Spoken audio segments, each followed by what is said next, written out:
기도드리겠습니다. 우리 안에 살아 역사하시는 하나님 감사드립니다. 2022년 2월도 벌써 넷째 주일입니다. 오늘도 저희를 이처럼 거룩한 주의 날, 주의 전으로 나아오게 하시고 저희들이 하나님 앞에 감사하며 주님의 강대하심과 주님의 크신 은혜에 감사와 찬송과 영광을 올려드리며 이 시간 하나님 홀로 영광받아 주옵소서. 우리의 심령을 주관하시는 주님, 우리의 마음이 주님을 향하게 하심을 감사드립니다. 우리의 연약함 때문에 세상에 미혹되지 않게 하시고 주님을 사모하여 주님의 전으로 인도됨 또한 감사드립니다. 우리가 세상에서 주님의 병사로 승리하게 하신 감사드립니다. 우리를 위하여 성령님을 허락하신 하나님 감사합니다. 한결같은 성령의 충만함으로 범죄치 않도록 인도하여 주시고 우리에게 담대하게 세상을 이기도록 축복하여 주옵소서. 우리의 교만이 낮아지게 하시고 우리의 어리석음이 지혜롭게 하시고 우리의 믿음 없음이 더욱 강건한 믿음으로 성장하게 하여 주옵소서. 하나님, 우리를 위하여 피 흘리신 그리스도를 기억하며 하나님 나라의 영광을 위하여 믿지 않는 우리의 이웃을 전도할 수 있는 마음들을 열어주시고 하나님의 영광을 위하여 우리의 삶의 자세가 바뀌게 하시고 우리의 마음이 온전히 하나님만을 바라볼 수 있도록 동행하여 주옵소서. 하나님, 주의 나라를 사모하며 주님의 일에 헌신하는 손길들을 기억하여 주옵소서. 하나님께서 새로운 힘으로 허락하시고 날마다 새로운 은혜를 공급하시어 봉사하는 손길 위에 축복하시되 그 헌신 위에 아름다운 결실들이 맺히도록 은혜를 다하여 주옵소서. 또한 하나님께 드리는 헌신이 가정과 일터 위에 복으로 이어지도록 헌신하는 지체를 위해 큰 은혜를 허락하여 주옵소서. 또한 하나님의 선한 계획에 순종하게 하시고 세상에 좋은 씨앗을 심을 수 있도록 축복하여 주시옵소서. 하나님, 코로나와 여러모로 어려운 상황 가운데 3월 9일 대통령 선거가 있습니다. 하나님을 두려워하는 대통령이 선출되게 하시므로 이 나라 정치가 바로 서게 하시고 또한 경제가 활발해지게 하시며 가진 자가 없는 자들을 보살피게 하시며 서로 사랑할 수 있게 하옵소서. 모퉁이들 교회를 지켜주옵소서. 지난 2년 동안 코로나 가운데 지켜주심을 감사드립니다. 앞으로도 모퉁이들 교회 성도들을 하나님 말씀으로 충만케 하시고 삶의 목적이 예수 그리스도의 십자가가 되게 하옵소서.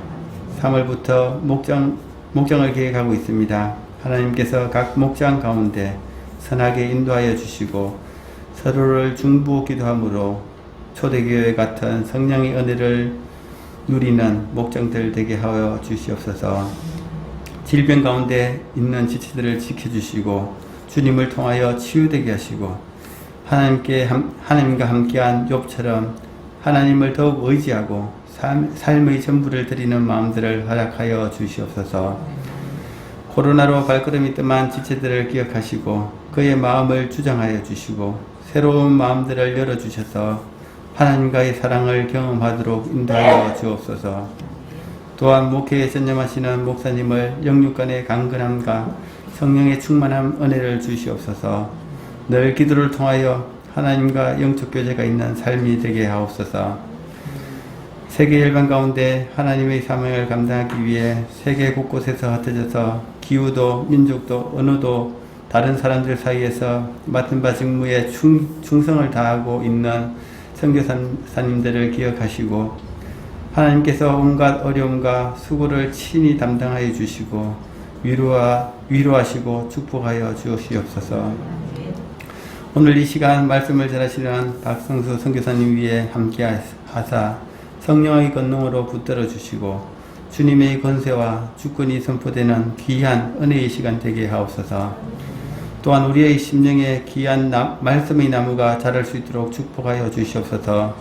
그 나무에 지친 심령들이 힘을 얻고 주님을 만나는 우리 모두가 되게 하옵소서. 이 시간 하나님의 크신 이름을 찬송합니다. 승리하는 예배로 저희들을 인도하여 주시옵소서. 감사드리며 예수님 이름으로 기도드리옵나이다. 아멘. 오늘 말씀 같이 보도록 하겠습니다. 사도행전 1장 6절에서부터 11절까지 있는 말씀입니다.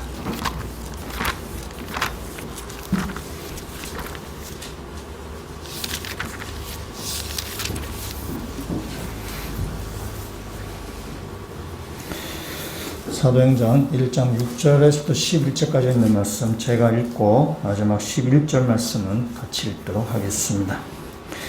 그들이 모였을 때 예수께 여쭈어 이르되 주께서 이스라엘 나라를 회복하심이 이때니까 하니 이르시되 때와 시기는 아버지께서 자기의 권한에 두셨으니 너희가 알 바 아니요 오직 성령이 너에게 임하시면 너희가 권능을 받고 예루살렘과 온 유대와 사마리아와 땅끝까지 이르러 내 증인이 되리라 하시니라.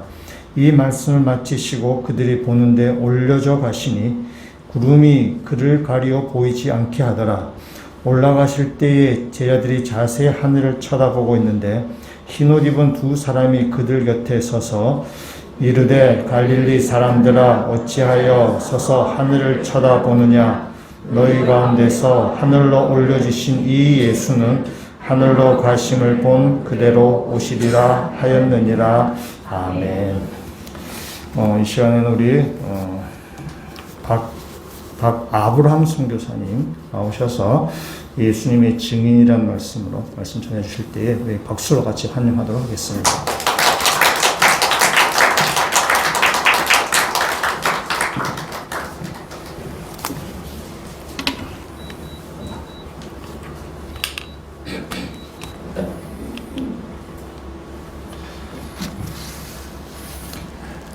안녕하세요. 네, 저는 미얀마 선교사 박성수입니다. 미얀마 말로 안녕하세요 한번 해보겠습니다. 한번 따라서 해보십시오. 밍라바, 밍라바. 네, 그렇습니다. 네. 오늘 주일 이 자리에 모이신 성도 여러분들과 함께 예배를 드리고 말씀을 함께 나누는 시간을 가지게 되어서 감사합니다. 미얀마 선교를 위해 함께 기도해 주시고 후원하여 주셔서 감사합니다. 언론을 통해서 알려졌듯이 미얀마는 작년 2021년 2월에 쿠데타가 발발하였습니다. 2020년부터 시작된 코로나 팬데믹 상황에 설상가상으로 쿠데타가 발발하여 미얀마인들은 군부의 잔혹한 탄압으로 큰 고통을 겪고 있습니다. 특히 군부의 탄압을 받는 민주 진영에 크리스천 소수 민족들이 포함되어 있기에 미얀마 성도들도 많은 고통을 받고 있습니다. 그리고 미얀마 현지 교회들과 선교사들의 사역도 많은 제한을 받고 있습니다. 사역장을 폐쇄하거나 조심스럽게 제한적으로 운영하고 있는 상황입니다. 저는 이런 상황 가운데서 많이 고민하면서 기도할 수밖에 없었습니다. 미얀마 국민들과 미얀마 성도들이 극악무도한 사람들에 의해 고난을 받는 상황을 어떻게 바라보아야 할까? 그리고 10년간 기도와 섬김으로 땅을 일구고 복음의 씨를 뿌린 사역 환경이 사라지는 것은 아닐까? 이런 고민과 기도 가운데 주님께서는 사도행전 1장 말씀을 주시고 이 상황을 바라보도록 도와주셨습니다. 오늘 사도행전 1장 말씀을 함께 살펴보므로 주님을 믿으며 살아가지만 현재의 한계 가운데 부닥쳐서 갈등하고 고통받고 또 방향을 잡지 못하는 성도님들이 큰 위로와 소망을 얻을 수 있기를 간절히 기도합니다. 사도행전 1장 1절부터 5절 부분을 읽어보면 예수님은 부활하신 후 40일 동안 제자들과 함께 하시며 하나님 나라에 대해서 말씀하셨다는 것을 알 수 있습니다. 구체적으로 어떤 말씀을 하셨는지 나타나 있지는 않지만 아마도 공생의 기간에 제자들에게 말씀하셨던 것을 다시 말씀하시며 확증시켜 주셨을 것이라고 생각됩니다. 예수님은 공생의 기간 십자가의 죽음과 부활에 대하여 반복하여 말씀하셨는데 이 말씀이 성취되었음을 제자들에게 일깨워 주었을 것입니다. 또한 5절 말씀에 보면 예수님은 성령에 대하여 말씀하셨습니다. 성령으로 세례를 받게 될 것이라고 말씀하고 계십니다. 하지만 예수님의 말씀을 들은 제자들의 반응은 어떠합니까? 6절 말씀을 함께 읽어보겠습니다.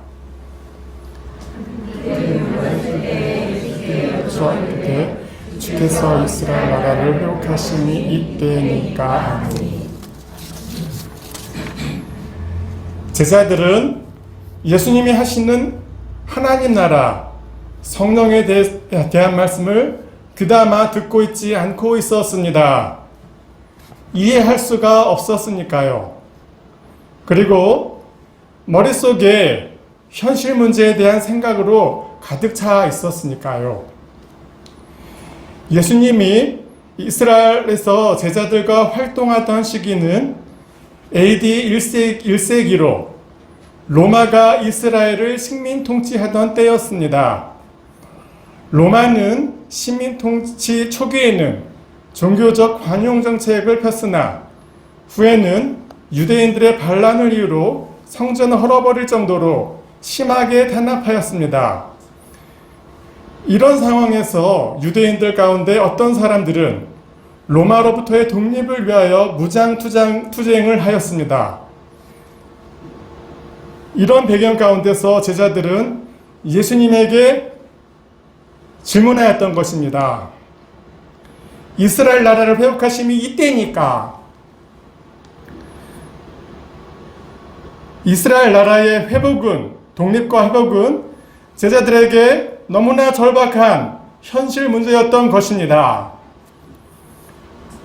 그러면 제자들의 질문에 예수님은 무엇이라고 대답하셨습니까? 7절 말씀에 때와 시기는 아버지께서 자기의 권한에 두셨으니 너희가 알 바 아니오. 이렇게 말씀하셨습니다. 예수님의 대답은 제자들에게 실망감을 안겨주었을 것입니다. 이스라엘이 로마로부터의 독립의 시기는 하나님의 권한에 속한 것이기에 알려줄 수 없다고 하셨기 때문입니다. 뿐만 아니라 예수님이 자신의 능력으로 로마를 내쫓아주겠다 이렇게 약속하지도 않으셨습니다. 여기서 현실 문제에 매몰되어 있는 제자들의 모습이 코로나 팬데믹과 기타 여러 가지 문제에 매몰되어 방향을 잃어버리고 있는 오늘날의 성도들의 모습과 같다고 느껴집니다. 물론 그렇지 않은 분들이 더 많을 것입니다. 하지만 저는 미얀마 사태로 인해서 한동안 방향을 잃어버렸습니다. 저는 기도했습니다.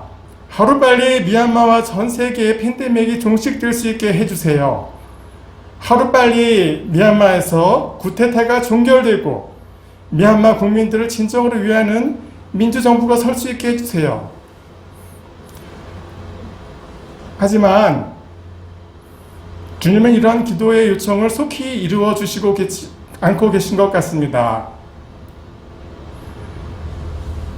하나님께서 기도에 속히 응답해 주시지 않는 이유에 대하여 생각하면서 저는 사도행전 1장 말씀을 묵상하게 되었습니다. 그러던 중 예수님이 현실 문제 해결을 위한 제자들의 기도를 즉시 들어주지 않았다는 사실을 새롭게 발견했습니다. 그렇다고 예수님의 제자들의 요청에 침묵한 것은 아닙니다. 그러면 예수님은 제자들의 요청 기도에 무엇이라고 대답하셨습니까? 8절 말씀을 함께 읽겠습니다.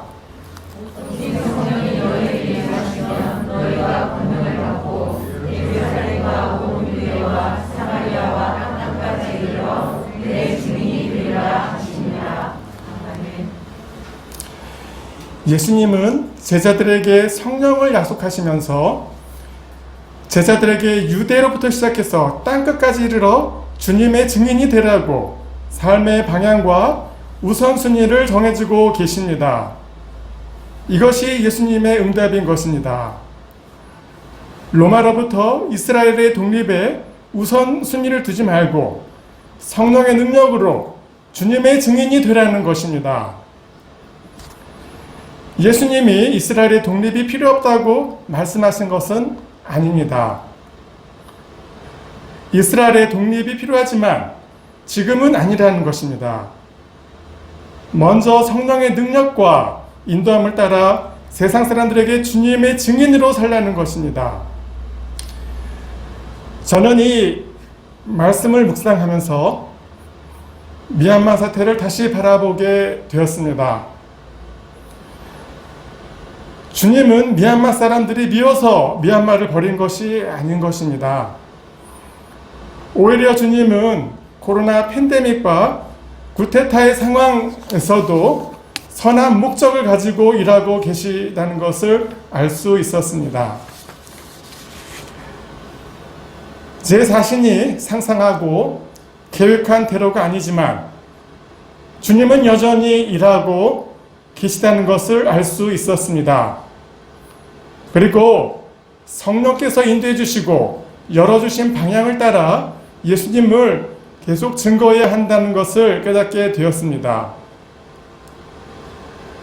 또한 미얀마에서의 기도와 섬김, 복음의 씨를 뿌린 것들이 헛된 것이 아님을 알 수 있었습니다.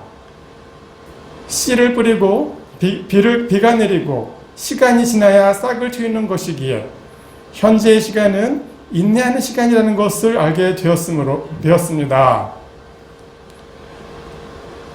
그러므로 이 시간 코로나와 어려운 환경으로 인내와 고난의 시간을 지나고 있는 분들의 성도님들에게 오늘 말씀으로 소망과 믿음을 허락해 주시기를 간절히 기도합니다. 주님의 방향을 허락해 주시기를 간절히 기도드립니다. 그리고 오늘 예수님께서 말씀하셨던 것처럼 예수님의 증인으로서의 소명을 찾을 수 있기를 간절히 기도합니다. 제자들의 요청을 속히 이루어 주신 대신에 예수님은 제자들에게 정말 우선순위를 둬야 할 인생의 목적에 대하여 말씀하셨습니다. 그것은 바로 예수님의 증인으로서의 삶입니다. 제자들의 우선적인 삶의 목적은 예수님이 누구이신가를 세상 사람들에게 증거하는 것입니다. 그러면 예수님의 증인으로서 예수님에 대하여 무엇을 증거해야겠습니까? 세상 사람들에게 예수님을 증거한다면 예수님이 어떤 분이라고 무슨 일을 하셨다고 증거하실 것입니까?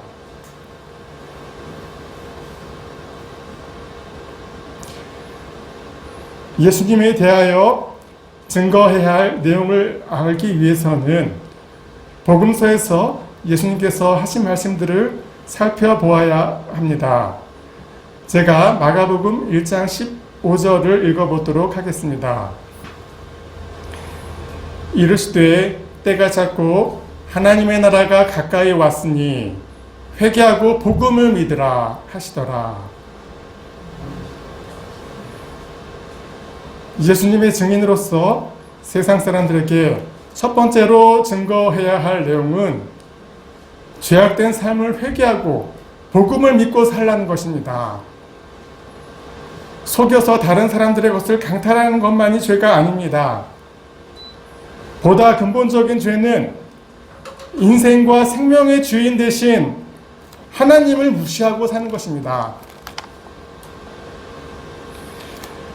창조주 하나님의 통치를 거부하고 스스로 왕이 되어 사는 것이 죄입니다. 오늘날 세계적으로 분쟁이 왜 일어날까에 대해서 생각해 볼 때, 주님을 왕으로 인정하지 않고 스스로 왕이 되려고 하는 사람들이 간에 서로 싸우는 것임을 알게 됩니다. 그러면 하나님 나라가 가까이 왔다는 것은 무슨 뜻입니까? 주님이 말씀하실 때 민기적거리지 말고 속히 즉시 회개하고 하나님의 통치를 받으며 살라는 것입니다. 제가 예수님을 찾게 된 이유는 제게 있는 죄의 문제 때문이었습니다. 저는 내면적인 죄 때문에 매우 부끄럽고 고통스러웠습니다. 저는 이 죄의 문제를 해결받기를 원했습니다. 그러다가 성경을 읽던 중에 요한일서 1장 9절 말씀을 발견하게 되었습니다. 만일 우리가 우리 죄를 자백하면 그는 미쁘시고 의로우사 우리 죄를 사하시며 우리를 모든 불의에서 깨끗하게 하실 것이요. 저는 이 말씀을 붙잡았고 예수님 앞에 저의 부끄러운 죄를 자백하였습니다. 그랬을 때 정말 신기하게도 마음에 있던 죄의 중압감이 사라졌습니다. 그리고 제가 어둠의 세계에서 빛의 세계 가운데로 옮겨졌다는 것을 느낄 수가 있었습니다. 이것은 저 한 사람만의 문제가 아닙니다. 모든 사람들에게 해당하는 것입니다. 그러므로 성도들은 예수님의 증인으로서 세상 사람들에게 회개와 하나님 나라에 대해서 증거해야 하겠습니다. 두 번째로, 예수님을 주님으로 영접한 뒤에 예수님과 연합된 삶을 살라고 말해야 하겠습니다. 예수님과 성도의 연합의 관계를 요한복음 15장에서 잘 설명해주고 있습니다. 요한복음 15장 5절을 제가 읽겠습니다. 나는 포도나무요 너희는 가지라. 그가 내 안에 내가 그 안에 거하면 사람이 열매를 많이 맺나니 나를 떠나서는 너희가 아무것도 할 수 없음이라. 예수님은 참 포도나무이고 제자들과 성도들은 포도나무에 붙어 있어야 살 수 있는 가지들입니다. 가지가 포도나무에 붙어 있지 않으면 말라 비틀어집니다. 예수님을 주님으로 영접하고서도 처음에는 믿음 생활을 잘 하다가 예수님과의 지속적으로 된 연합된 삶을 살지 못해서 약해진 사람들을 종종 봅니다. 저도 그랬습니다. 그러다가 시험에 넘어지기도 했습니다.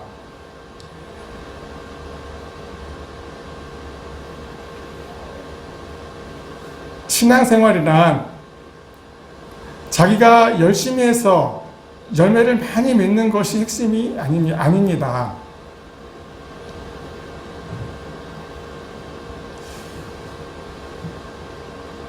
오히려 여러 어려운 환경 속에서도 예수님의 은혜 가운데 붙어 있으려고 발버둥 치는 것이 핵심입니다. 왜 새벽에 깨어 말씀을 보고 기도를 하는 것입니까?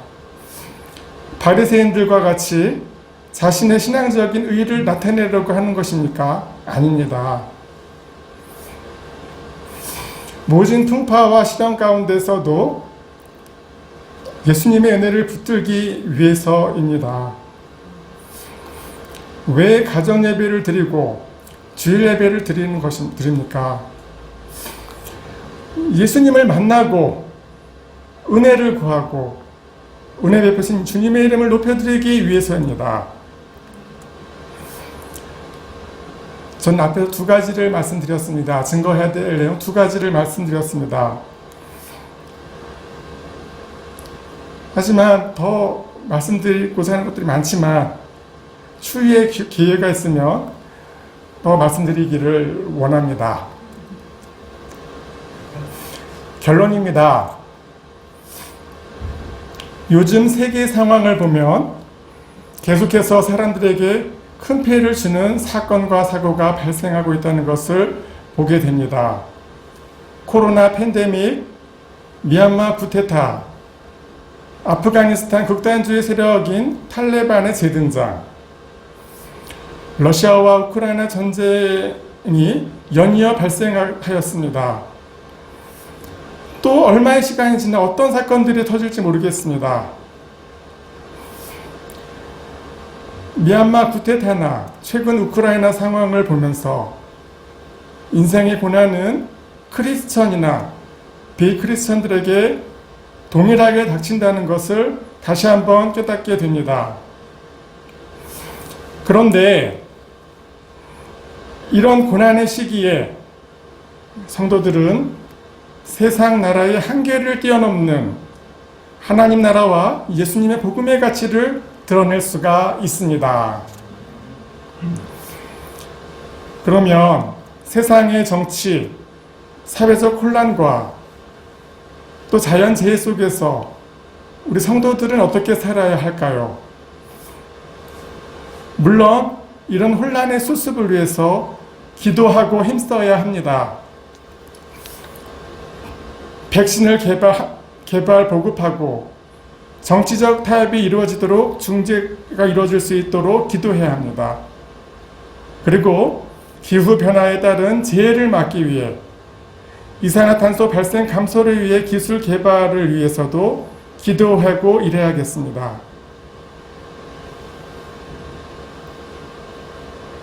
그리고 계속되는 혼란 가운데서 절망과 낙담 가운데 빠지지 말고 오직 문제들의 위에 계시는 모든 문제들의 위에 계시는 하나님의 뜻을 구하여야 하겠습니다.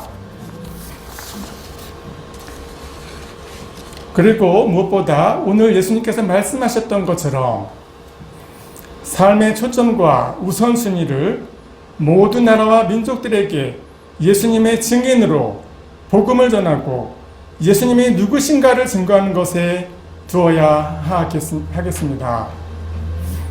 잠시 생각해 보겠습니다.